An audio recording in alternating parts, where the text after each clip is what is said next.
de ecografía, o dicho de otra manera, sobre la valoración ultrasonográfica de la congestión venosa, o en inglés, Venous Exercise Ultrasound, VEXUS. Este es el índice que seguiré en la presentación y empezamos con una breve introducción. La sueroterapia es un fármaco, tiene sus indicaciones, sus contraindicaciones, sus efectos secundarios y su posología. Juegan una pieza fundamental en la resucitación del paciente en shock, pero ¿hasta cuándo tenemos que administrar líquido? Pues esta misma pregunta se la han hecho varios investigadores a lo largo de los últimos años. Uno de ellos ha sido Malbrain, que en 2022 publicó este artículo titulado Todo lo que deberías saber sobre resucitación. En él, Malbrain propone un protocolo llamado Protocolo Rose para llevar a cabo una resucitación restrictiva de fluidoterapia. Rose es el acrónimo de resucitación, optimización, estabilización y evacuación. Son las diferentes fases de la resucitación y desresucitación, como os he comentado. La primera fase, la de resucitación, es aquella en la que administraremos líquidos a aquellos pacientes con test de fluidos positivos. Es decir, aquellos que al realizar maniobras como la elevación pasiva de piernas o administrar un bolo de 4 mililitros kilo, un Fluid Challenge, mejoran parámetros como la variación del volumen sistólico o el gasto cardíaco. La segunda fase es la de optimización. En ella lo que perseguiremos será un balance hídrico neutro, guiado también por objetivos, y siempre descartando que el paciente no tenga signos de shock aún, es decir, que el láctico sea bajo y la saturación venosa central sea mayor del 65%. La tercera fase es la de estabilización, y en ella lo que perseguimos es 2 balances hídricos negativos consecutivos tras la primera semana del shock. Y la última fase, la de evacuación, es aquella en la que intentaremos eliminar a toda costa todos los líquidos que el paciente no necesita. Es en esta fase donde el VEXUS tiene su papel. También es importante que, aparte de los parámetros clásicos del shock y la terapia guiada por objetivos, también tenemos que valorar en pacientes intubados y ventilados con ventilación mecánica la PAFI. Si es menor de 150, tenemos que plantearnos ser aún más restrictivos con los líquidos. También recordaros la respuesta a fluidos y la curva de Frank-Starling. Como sabéis, existen 2 zonas en las que trabaja el corazón, una zona precarga dependiente y una zona precarga independiente. En la zona precarga dependiente, cuando nosotros administramos líquido al corazón, las fibras miocárdicas se distienden y la respuesta es un aumento de la contractilidad y un aumento del volumen sistólico. ¿Pero qué pasa si administramos demasiado líquido? Pues que estaríamos en la zona precarga independiente. Nuestro corazón ya no respondería de esa manera, entonces administrar más líquido sería fútil. ¿Qué parámetros nos han guiado clásicamente para realizar o para seguir la reanimación? Pues la frecuencia cardíaca, la presión arterial, la PVC, la diuresis. Pero el problema de estos parámetros es que muchas veces no se alteran por la sobrecarga. Es decir, yo tengo una sobrecarga hídrica y la tensión arterial y la frecuencia cardíaca pueden estar igual o se pueden afectar por otras variables como el dolor, la temperatura o la sedanalgesia. Pues es aquí donde viene la ecografía, ¿no? Hacerse un hueco. Y lo que pretende es diagnosticar y tratar al paciente a pie de cama y pasar de una monitorización a una optimización. La importancia de la ecografía es evidente incluso en las principales páginas de búsqueda bibliográfica como PubMed. Si buscamos POCUS en PubMed, POCUS significa Point of Care Ultrasonography, es otra manera de llamar a la ecografía a pie de cama, vemos que en los últimos años han aumentado mucho los estudios, ¿no? y las publicaciones respecto a este tema. Antes de entrar en materia y explicaros qué es el VEXUS, unas nociones básicas sobre fisiopatología del sistema venoso. Tenemos que tener claro qué es la congestión venosa sistémica, porque es el concepto en el que girará en torno a nuestra charla. La congestión venosa sistémica es un aumento de la presión enclavada pulmonar mayor de 12 milímetros de mercurio mediante un Swan-Ganz o un aumento de presión diastólica ventricular izquierda mayor de 16 milímetros de mercurio, o dicho de otra manera más sencilla, un aumento del volumen intravascular ocasionado por un aumento de presión diastólica ventricular, consecuencia de un daño miocárdico directo o de un aumento de la precarga. Hay que distinguir el concepto de congestión venosa del de hipervolemia, que es un aumento del volumen intravascular en territorio venoso, del de sobrecarga hídrica y del de anasarca. ¿Cuáles son las causas de congestión? Pues principalmente son tres: un fallo del ventrículo derecho, una hipertensión pulmonar o una sobrecarga de volumen. La congestión venosa es muy frecuente en pacientes hospitalizados y lo que genera es un aumento de la presión hidrostática capilar, un daño endotelial a nivel del glicocálix y un edema intersticial, que en último término lo que origina es un daño orgánico, principalmente en órganos encapsulados, como el hígado y el riñón. ¿Qué genera el edema? Pues un aumento de la distancia de difusión de oxígeno intersticial y un descenso del flujo sanguíneo. Para que seamos más conscientes del daño que genera la congestión, vamos a tomar como ejemplo la insuficiencia cardíaca. La insuficiencia cardíaca, como todos sabéis, si se produce por un fallo del ventrículo izquierdo, da lugar a un bajo gasto y a una hipoperfusión de los órganos periféricos, generando una isquemia. Pues bien, ¿qué se produce a nivel retrógrado en el corazón derecho y en las venas? Pues una congestión, un aumento de la PVC y da lugar a un edema que en último término dará las mismas consecuencias, una isquemia de los órganos. Y este edema puede afectar, como veis, a todos los órganos del cuerpo, por lo que tenemos que tener mucho cuidado. Quería también hacer una referencia al glicocáliz, ¿no? El glicocáliz es un gel que recubre el endotelio y la función que tiene principalmente es de protección. Protección frente al paso de solutos, de líquidos, de macromoléculas como la albúmina, protege de la adhesión de plaquetas y de leucocitos al endotelio, también previene la trombosis local y modula las fuerzas mecánicas de cizallamiento entre el flujo sanguíneo y el endotelio vascular. La degradación del glicocáliz se puede producir por muchas causas, pero las más importantes son tres: la inflamación, la sepsis y la hipervolemia. Hay que tener cuidado, ya que su regeneración es muy lenta en días si se destruye. Y las consecuencias pues, es la pérdida de la protección de todas estas características que os he comentado. Pues bien, ¿qué representa la congestión venosa? Clásicamente nos hemos guiado por parámetros como la PVC, el balance hídrico, el peso del paciente, los edemas y la anemia dilucional. Pero ¿qué pasa? Que estas mediciones a veces son invasivas, como la PVC, o pueden no ser proporcionales al grado de congestión venosa. También se ha postulado la presencia de biomarcadores como el antígeno carbohidratado 125 como marcador de congestión venosa e insuficiencia cardíaca. Este marcador también se encuentra en cánceres ginecológicos. Y es aquí donde viene la ecografía, ¿no? Para dar un poco respuesta a estas carencias, ¿no? de los parámetros clásicos. La ecografía lo que evalúa son los grandes vasos y formas venosas anormales en órganos como el hígado y el riñón. Entonces, el VEXUS, que os voy a explicar ahora, es tan completo porque evalúa el efecto de la congestión venosa sobre los órganos y descarta o encuentra causas a dicha congestión. Me gustaría también recordaros la curva de la presión venosa central, porque a partir de ello entenderemos mucho mejor lo que queda de presentación. La presión venosa central lo que refleja son cambios de presión en la aurícula derecha. Son los cambios de presión en la aurícula derecha que se producen según las fases del ciclo cardíaco. Entonces vemos que tiene a su vez tres ondas positivas, la onda A, la onda C y la onda V, y dos ondas negativas, la onda X y la onda Y. La onda A lo que simboliza pues, es el aumento de presión en la aurícula derecha como consecuencia de la contracción auricular, es decir, del llenado diastólico activo. La onda C simboliza el abombamiento de la válvula tricúspide sobre la aurícula derecha durante la sístole precoz.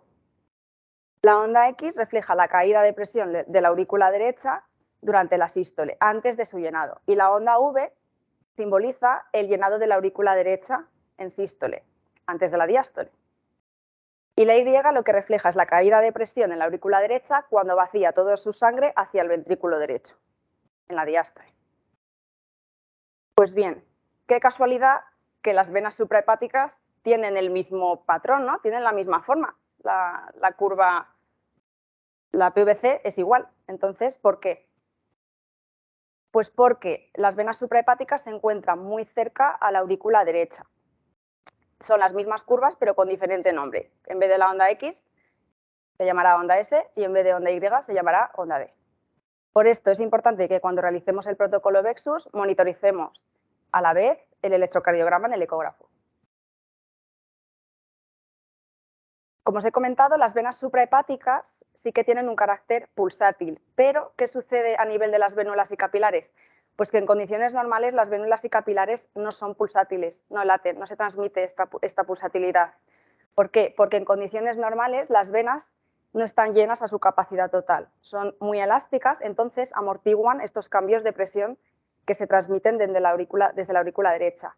Hablaremos entonces de un volumen no estresado, las venas. Pero ¿qué ocurre cuando tenemos congestión? Cuando ya el vaso ha llegado a toda su capacidad.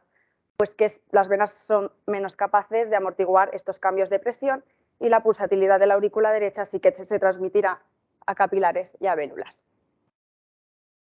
Y algo parecido ocurre en el sinusoide hepático. El sinusoide hepático, de manera normal, amortigua estos cambios de presión. ¿Pero qué ocurre en congestión? Pues lo que os he explicado antes, que no amortiguará estos cambios y la vena porta en el eco la veremos pulsátil. Como veis en esta imagen, ¿no? En condiciones normales, al colocar el Doppler pulsado, ahora lo entenderéis mejor, vemos un flujo continuo, en cambio en congestión vemos que late, ¿no? Que tiene un patrón pulsátil. ¿Y qué sucede en el riñón? Pues algo muy parecido también en condiciones normales. Si colocamos el Doppler pulsado en los vasos renales, veremos que es continuo el flujo, pero si ya el riñón está congestivo, veremos que tiene pulsatilidad, una onda S y una onda D, en congestión leve y en congestión grave solamente una onda D, porque la onda S se hace positiva y se camufla con el flujo sistólico de la arteria. Pues bien, una vez entendido esto, ¿cómo realizamos el protocolo VEXUS? El protocolo VEXUS forma parte del POCUS. POCUS significa Point of Care Ultrasonography, o dicho de manera más sencilla, ecografía a pie de cama. Lo que nos permite es diagnosticar y valorar qué cambios ha habido en nuestro cuerpo tras nuestras intervenciones terapéuticas. Entonces, el POCUS lo que pretende es evaluar diferentes órganos para diagnosticar patologías o descartar otras. Para realizar el protocolo VEXUS nos centraremos principalmente en el hígado y en el riñón, como os he comentado, y utilizaremos sondas de baja frecuencia, la convex o la sectorial de ecocardio, y como modos el Doppler color y el Doppler pulsado. El POCUS es el futuro, por así decirlo. Permite diagnosticar a pie de cama y a tiempo real. Os propongo el siguiente protocolo POCUS, ¿no? Cada uno puede tener su orden, pero bueno, yo es el que aprendí, entonces a ver si os puede servir a vosotros. Lo primero que evaluaremos será el corazón y lo que buscaremos será descartar una disfunción del corazón, una disfunción cardíaca.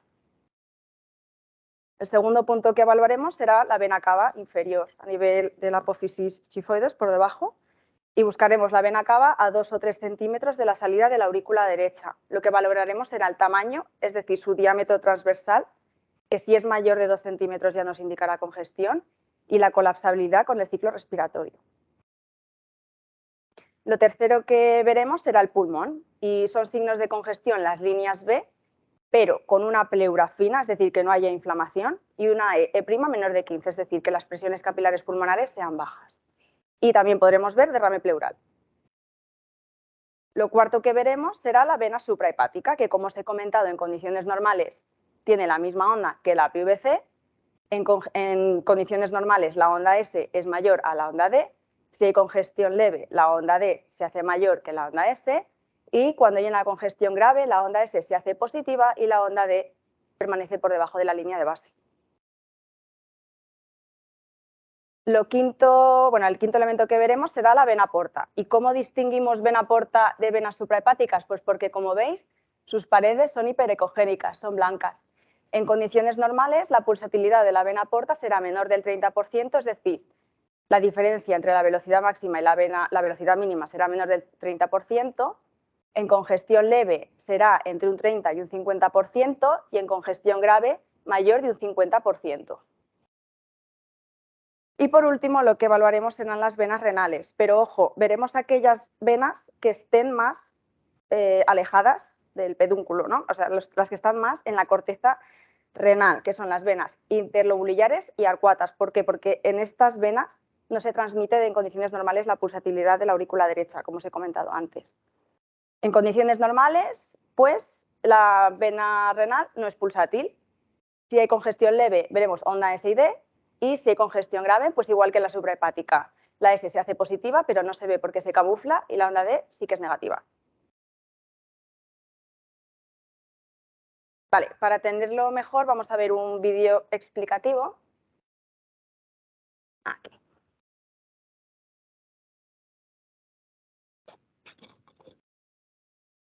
Ahí. No se oye. Aquí. Vale.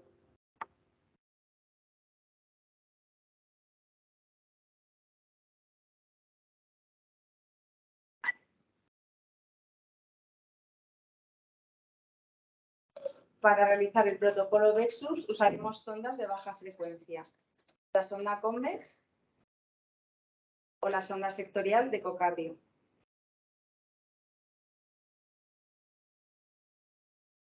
La primera ventana que exploraremos en el VEXUS es la ventana subxifoidea, para explorar la vena cava inferior. Entonces, para ello, localizaremos el corazón poniendo el ecógrafo bajo la apófisis xifoides y giraremos la punta del transductor, es decir, la marca del transductor hacia arriba. El lugar ideal para localizar la vena cava es a la salida de la aurícula derecha, unos 2 o 3 centímetros de la misma. Aquí vemos la vena cava y la aurícula derecha, ¿no? Según voy basculando con la sonda. Inspira. Expira. Vale, cambia con los movimientos respiratorios. Podríamos medir el diámetro de la vena cava. Para medirla, damos a medición, caliper y medimos. Vale, nos da 17 milímetros, menor de 2 centímetros. Ahora lo que haremos será poner el modo M.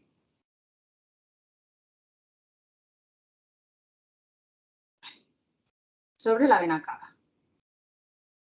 A medición y daremos a caliper distancia.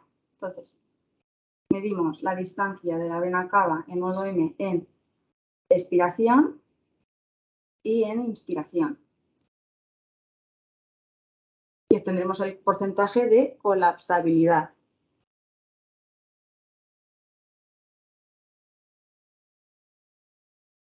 La segunda ventana ecográfica será localizar el hígado. Para ello, utilizaremos la línea medio-axilar, más o menos a nivel de las últimas costillas.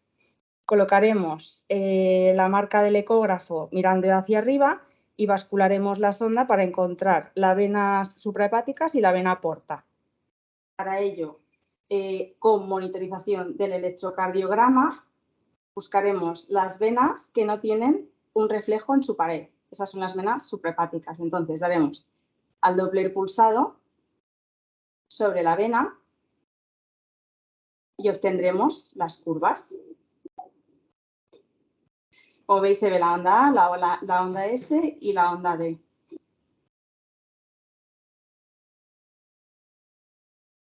La tercera cosa que buscaremos en el VEXUS, o la tercera ventana, será la vena porta. Como veis, tiene paredes blancas. Entonces, lo que haremos pues, es lo mismo, marcar el Doppler pulsado y veremos el flujo de la vena porta. Congelamos y medimos en medición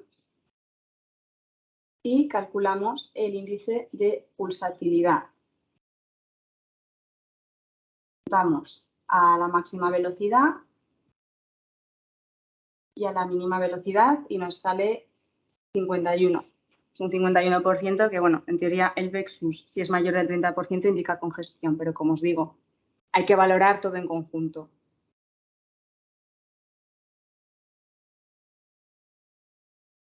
La última ventana ecográfica es la del riñón. Para ello pondremos la sonda un poco más abajo de la ventana anterior y localizaremos el riñón.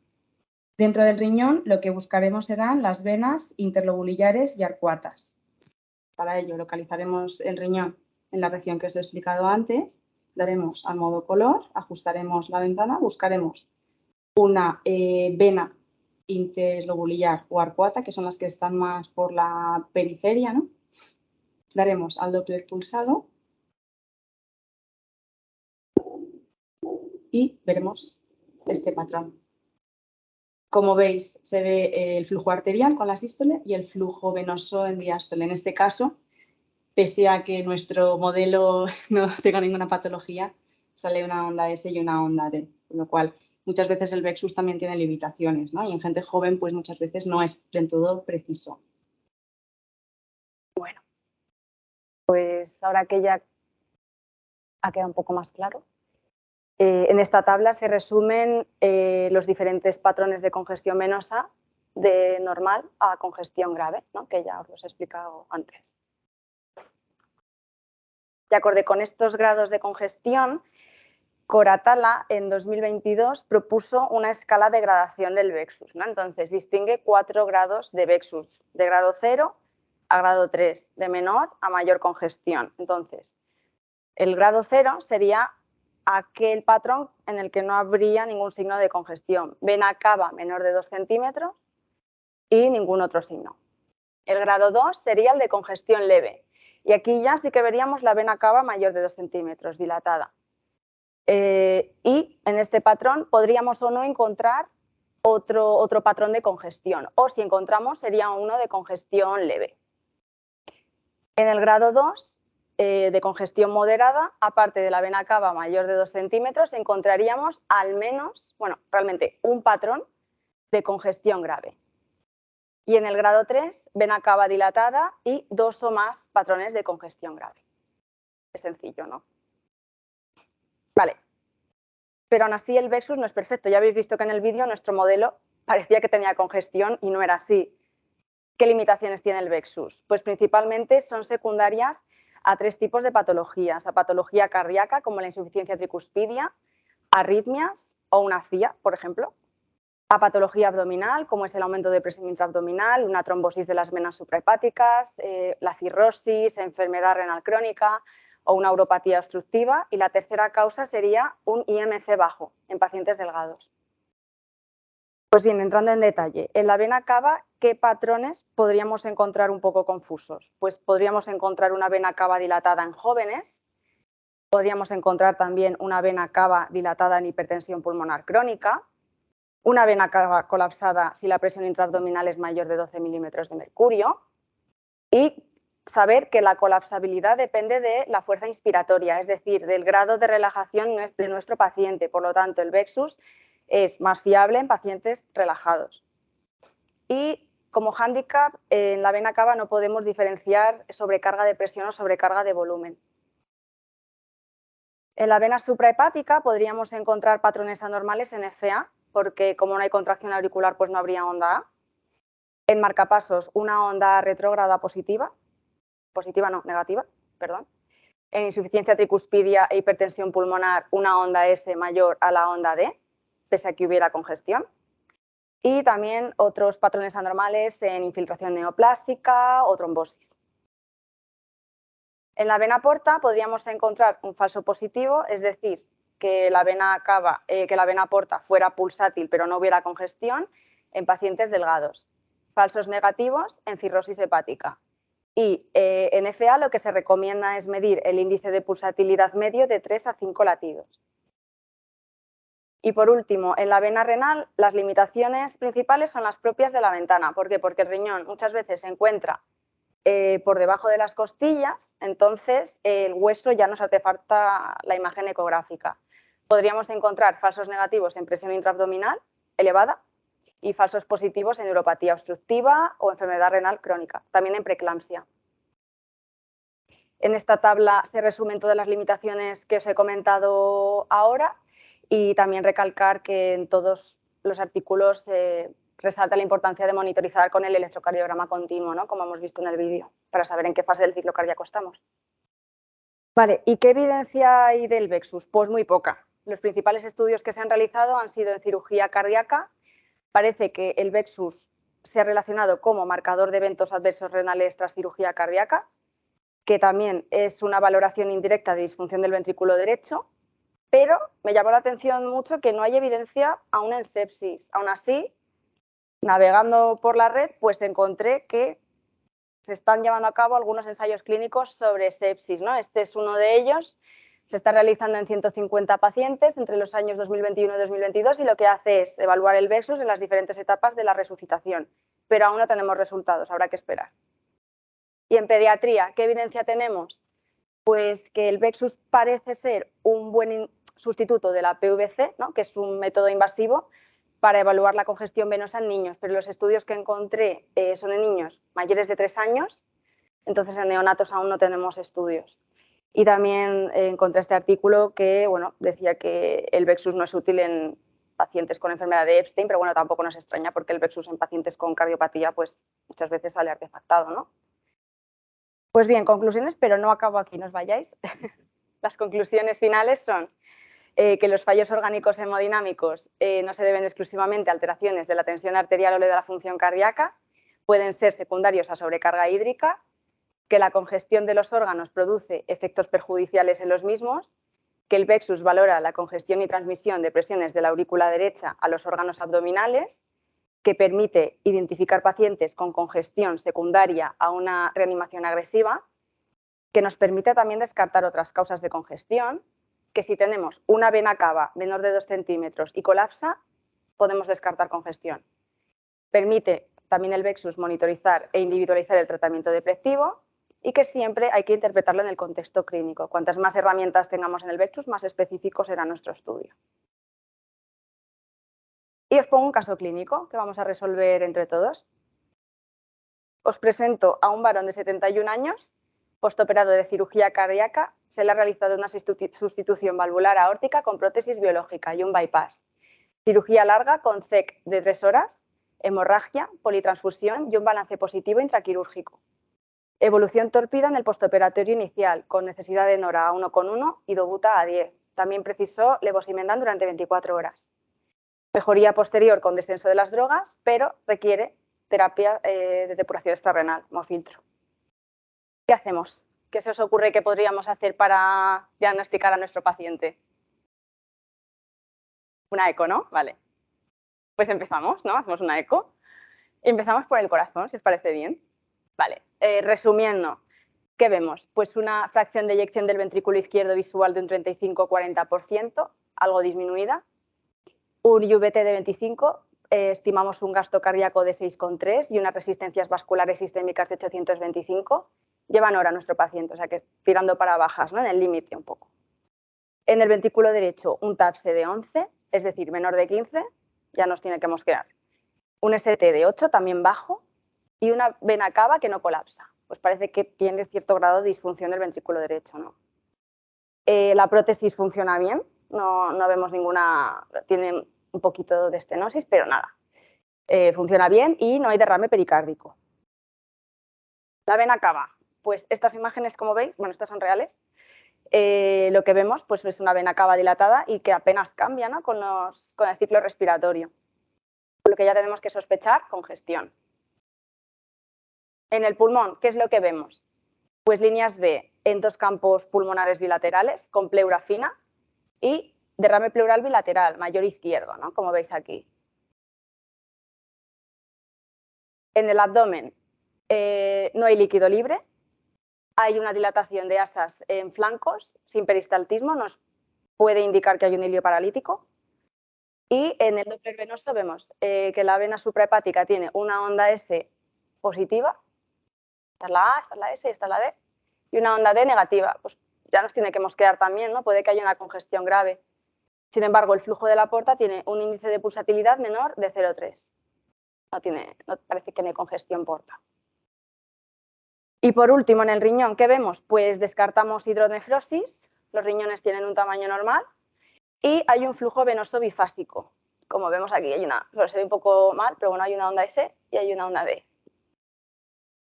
¿Qué conclusiones podemos sacar del estudio? ¿Alguien? ¿No? Pues nada, os lo cuento. Vemos que hay una cardiopatía valvular tipo sustitución valvular aórtica, una disfunción sistólica leve del ventrículo izquierdo, con una función del derecho gravemente disminuida, ¿no? Por el TAPSE de 11 y el ST de 8, que estamos probablemente ante un shock mixto cardiogénico, porque fallan los 2 ventrículos, y vasopléjico porque tiene unas resistencias tirando para bajas pese a llevar nora, y que podríamos estar ante un síndrome congestivo venoso sistémico. Pero aquí ya entra un poco la confusión, ¿no? Porque dices, vale, ¿por qué está congestivo? ¿Porque lo he hinchado a volumen por las politransfusiones o porque falla el ventrículo derecho? Pues podría ser por las 2 cosas perfectamente, ¿no? La clínica manda al final. Pero sí, podrían ser las dos causas. Y vemos también que esta congestión tiene disfunción orgánica, porque vemos que tiene lesión de órganos diana como el riñón. En el pulmón hay también signos de congestión, y a nivel gastrointestinal pues hay ilio paralítico, que es secundaria a la congestión. Entonces estaremos ante un VEXUS 2. Vemos un patrón de congestión grave. ¿Y qué hacemos ahora? ¿Qué hacemos? ¿No se os ocurre nada? ¿Qué problemas tenemos? El ventrículo derecho, ¿no? Y la sobrecarga de líquido. Pues aquí abro el debate, a ver, ya cada uno a ver qué dice. Yo propongo lo siguiente, a ver, luego también sería cuestión de evaluar y volver a hacer un POCUS y ver qué tal les sientan las medidas a nuestro paciente, pero bueno, en cuanto al ventrículo derecho, ¿podríamos aumentar la DOUTA? Hombre, pues ya la lleva a 10, ¿no? Pues por poder podríamos.